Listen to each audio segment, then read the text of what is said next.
Another issue for the midterm elections, the migrant caravan from Honduras has swelled to at least 7,000 people now as it makes its way north. It crossed into Mexico over the weekend, and it sets up a potential showdown at the U.S. border where President Trump says he will use the military, if necessary, to stop these people from coming in. Here now is Tennessee Congressman Chuck Fleischmann. Congressman, thanks very much for joining us. First, let me get your thoughts on this migrant caravan, your reaction to this. What should the U.S. do? Well, first of all, Maria, good morning to everyone.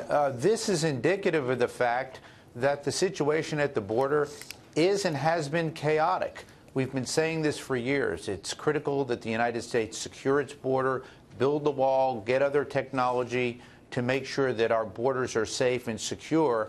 And this is an intolerable situation. We cannot have throngs of people just coming across porous borders.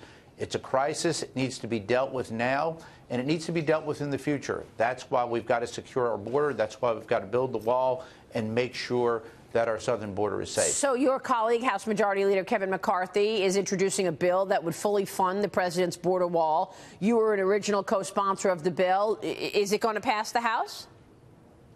Sure. It will definitely pass the House, of course. The arduous task has been always the Senate, the Senate, the Senate. But yes, it will pass the House. It's an important bill.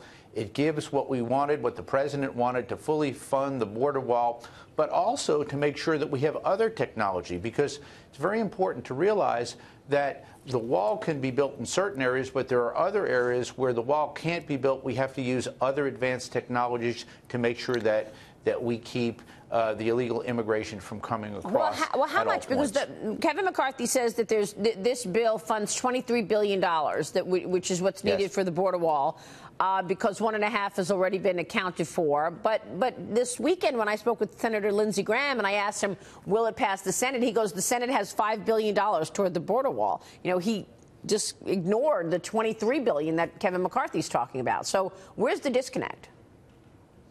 Well, the disconnect clearly is that the president and the House have a much easier task to pass what they need. The Senate, because of the numbers, they need to get to 60, have had a lesser number.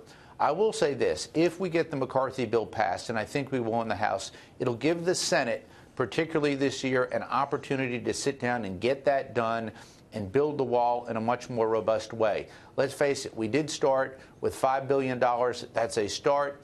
I actually sit on the Homeland Security Appropriations Subcommittee on the Appropriations Committee, and that's very important to me. It's important to our subcommittee, and I think it's important to most Americans. We're seeing by virtue of this caravan right now just how chaotic and really anarchistic the border situation has become. What about the bottom line here in terms of economic proposals out of the administration? Over the weekend, the president said that another round of tax cuts is in the works aimed at the middle class. Listen to this. We are looking at putting in a very major tax cut for middle-income people.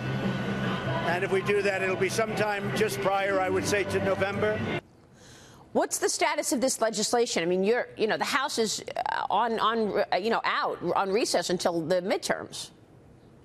Well, we'll be back in November, hopefully looking forward to a new Republican majority in both houses. But having said that, it's very important to realize that the first round of tax cuts was very important. We had to get corporate done. We did. That's making America competitive again. We put more money in the hands of hardworking Americans, but we need to refine it now. Obviously, it was so important to get tax reform passed. We got no help from the Democrats. That's actually very sad, and I think that's going to hurt them in the midterms. This was a very good bill the first time. We're just going to make it better. Okay, but I mean, the economy is growing well. You're talking about 4.25%. There's increasing worries about the deficit. Do we need another tax cut plan right now? Well, when you look at it as an aggregate, as I've always said, you reduce tax rates on everyone, more money actually comes into the Treasury. Why? You incentivize work, you incentivize investment. Whether you're John Kennedy, Ronald Reagan, or Donald Trump, you realize lower taxes means ultimately more money for the Treasury, and I think that's a good thing. When we talk about deficits, we actually have to look at the spending side of the equation, and sadly, really no one wants to look at that right now, especially on the mandatory side of the equation. Ultimately, I hope we get there, But we don't have a taxing problem in America. We have a spending problem in America. So right now, more money in the hands of hardworking Americans is good for the economy and good for the country. And then there's Saudi Arabia and the U.S.-Saudi relations now on the line. Secretary Mnuchin is traveling to Saudi today. Some lawmakers are calling for some harsh penalties against the kingdom over its role in the killing of the journalist Jamal Khashoggi. I spoke with Senate Armed Services Committee member Lindsey Graham yesterday on Sunday Morning Futures. Here's his take. Listen to this, Congressman. I'd like to punish those involved. The Global Magnitsky Act would put punishment sanctions on the individuals that had a hand in this, and I find it impossible to believe that the Crown Prince was not involved. So go after him and his inner circle, save the alliance. I don't mind military sales, but I cannot do business with the current leadership, MBS. He's done to me. What about that, Congressman? Does MBS, the Crown Prince, need to step down? Well, first of all, let me commend President Trump. He's handled this crisis very well. He demanded facts. He's getting facts. We're getting into the investigation right now. But his response to this, and he's withholding judgment on the final punishment, and I think that's very smart. Looking at it this way, Saudi Arabia is a key actor in the Middle East. This was a tragedy. We can't say it any other way. It should not have happened. It's an atrocity what happened to this journalist.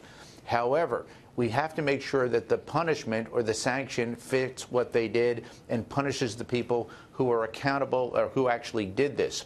Having said that, Saudi Arabia just made a major military purchase from the United States. They are a key actor, if you will, a key check on Iran and other countries in the region who've been aberrant lately. So we've got to have a reasoned response, and I think President Trump has handled this perfectly. He's looking at it, he's concerned about it, he's condemned it, but he's going to make sure that the punishment fits the crime.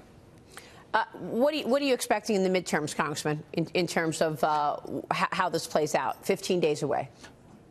I'm optimistic. Let's face it, the Senate is trending up very well in our great state of Tennessee. Marsha Blackburn, in a key state, is going to do very well. I think she's going to win.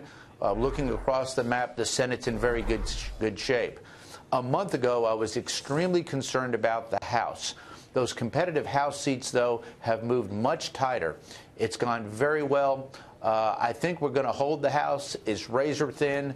But I think independents are going to see that the Democratic Party has really gone off the rails. Unfortunately, the Democratic Party, like the Republican Party, used to at least to play on the same field. The Democrats, sadly, have jettisoned so far to the left that I think the American people need to cure this, and I think independents will do that and come out and vote for Republicans. My prediction, we will hold the House. Congressman, good to see you this morning. Thanks so much. Congressman Chuck Fleischmann there.